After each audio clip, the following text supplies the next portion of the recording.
మాకు తెలుసు రాష్ట్ర ఆర్థిక పరిస్థితి సహకరించకపోయినా తల తాకట్టు పెట్టైనా నువ్వు చేసిన అప్పు కడతాము, దానికి మిత్తి కడతాము, ఈ సంక్షేమ కార్యక్రమాలు చేస్తాము, అభివృద్ధి కార్యక్రమాలను కూడా మన ఇందిరమ్మ ప్రభుత్వంలో చేసే విధంగా గౌరవ ముఖ్యమంత్రి రేవంత్ రెడ్డి గారి నాయకత్వంలోని మన కేబినెట్లే కాదు శాసనసభ్యులు, ఎంపీలు, అధికారులు కూడా రౌతు కొద్దుకే గుర్రం అన్నట్లు ఆనాడు అధికారులు ఎవరయ్యా నీ దగ్గర?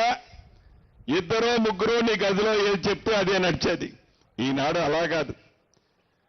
స్వేచ్ఛగా ఒక మీటింగ్ పెడితే 14 గంటల మీటింగ్ పెడితే ఈ 14 గంటల్లో 13 గంటల 50 నిమిషాలు నువ్వు ఒక్కడే మాట్లాడేవాడు. మిగతా 10 నిమిషాలు ఎవరైనా నోరు తెరిస్తే కూర్చో అనేవాడు.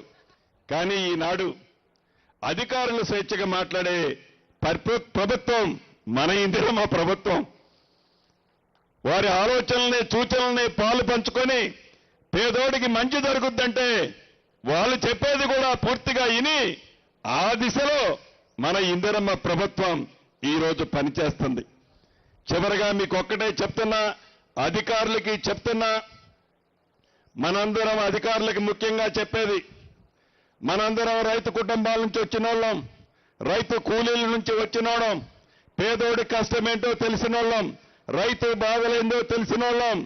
తిని తినక ఆ ఎకరమో అరెకరమో భూమే వాళ్ళ జీవితం అనుకుని తాపత్రయపడి ఆ ధరణి అనే ఒక భయంకర భూతం చేత గడిచిన 4 సంవత్సరాల నుంచి రాష్ట్రంలో ఉండే ప్రజలు భయభ్రాంతులకి గురై ఉన్నారు. దానికి ముందే ఈ భూభారతి ముందైతే మేము తయారు చేశాం. ముందైతే గౌరవ ముఖ్యమంత్రి రేవంత్ రెడ్డి గారి నాయకత్వంలోని మన ప్రభుత్వం తయారు చేసింది. ఆ మందునేసే బాధ్యత అధికారులది మీది. ఎక్కడా చిన్న తప్పు జరగొద్దు. చివరికి వాళ్ళు టీఆర్ఎస్ పార్టీ వాళ్ళైనా న్యాయముంటే తప్పకుండా చేయండి.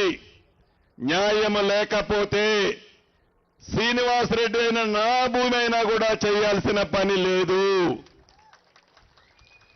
ఏ పేదవాడికి అన్యాయం జరగకుండా, ఏ పేదవాడిని ఇబ్బంది పెట్టకుండా, ఏ పేదవాడి దగ్గర మీరు ఒకప్పుడు పేద కుటుంబం నుంచి వచ్చిన అధికారులే కాబట్టి ఆ పేదవాడి నొప్పి తెలిసిన వాళ్ళు కాబట్టి ఎవరిని ఇబ్బంది పెట్టొద్దని పదే మళ్ళీ చెప్తూ ఎక్కడ మీటింగు, ఏ గ్రామంలో మీటింగ్ పెట్టినా మొక్కుబడిగా మీటింగ్ పెట్టొద్దు.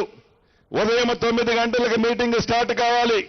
సాయంత్రం 5 అయినా 5:30 అయినా క్షుణ్ణంగా ఆ గ్రామంలో ఉండే సమస్యలన్నీ ఏవైతే పైలట్ ప్రాజెక్టుగా ఈ వెంకటాపురాన్ని మండలాన్ని తీసుకున్నామో క్షుణ్ణంగా పరిశీలించి న్యాయమైన ప్రతి దాన్ని చిత్తశుద్ధితో క్లియర్ చేసి రేపు జూన్ 2వ తారీఖు రాష్ట్ర అవతరణ దినోత్సవం నాడు నిజమైన భూభారతిని తెలంగాణ ప్రజలకి మోడల్గా ఈ 4 మండలాల్లో ఇద్దాం. ప్రభుత్వ భూములు ఏ గ్రామంలోనైనా గతంలో మన నేత దివంగత నేత రాజశేఖర రెడ్డి గారి పట్టాలు ఇవ్వంగా ఇంకేమైనా వ్యవసాయ భూములు మిగిలితే సాగులో పేదవాడు ఉండి పట్టా ఉండకపోతే అటువంటి భూములు వారి అర్హతను బట్టి తప్పకుండా పేదోడికి మళ్లీ పట్టాలిద్దాం. అదే మన ఇందిరమ్మ ప్రభుత్వం. అదే రకంగా అవగాహన సదస్సులు ప్రతి మండలంలో జిల్లా కలెక్టర్గా వెళ్లి ఉదయం ఒక మండలంలో, సాయంత్రం ఒక మండలంలో, రాష్ట్ర వ్యాప్తంగా ఉన్న అన్ని మండలాలకి జిల్లా కలెక్టర్లే వెళ్లి ఈ భూభారతిని గురించి పేదవాళ్లకి, గ్రామ ప్రజలకి అర్థమయ్యేలాగా చెప్పాలని మొన్న మీటింగ్లో గౌరవ ముఖ్యమంత్రి గారు చెప్పారు. అదే పద్ధతిలో మొక్కుబడిగా కాకుండా కలెక్టర్లే స్వయంగా వెళ్ళాలి, పేదవాడి కష్టాన్ని వినాలి, ఈ భూభారత వల్ల వాళ్ళకి ఉపయోగం ఏందో చెప్పాలి. కాబట్టి రైతన్నలు ఎవరు ఏదో ఈ మీటింగులో మాకు జరగలేదనో, అయ్యో ఈ భూభారత్ వచ్చింది అప్పుడే నాకేమీ చేయలేకపోయారనో ఆతృతకు లోను కావాల్సిన అవసరం లేదు. టోల్ ఫ్రీ నెంబరు అంటే నా ఆఫీసులో, అదే రకంగా ప్రిన్సిపల్ సెక్రటరీ ఆఫీసులో ఒక నెంబర్ ఉంది, మీకు పంపిస్తారు కలెక్టర్లు.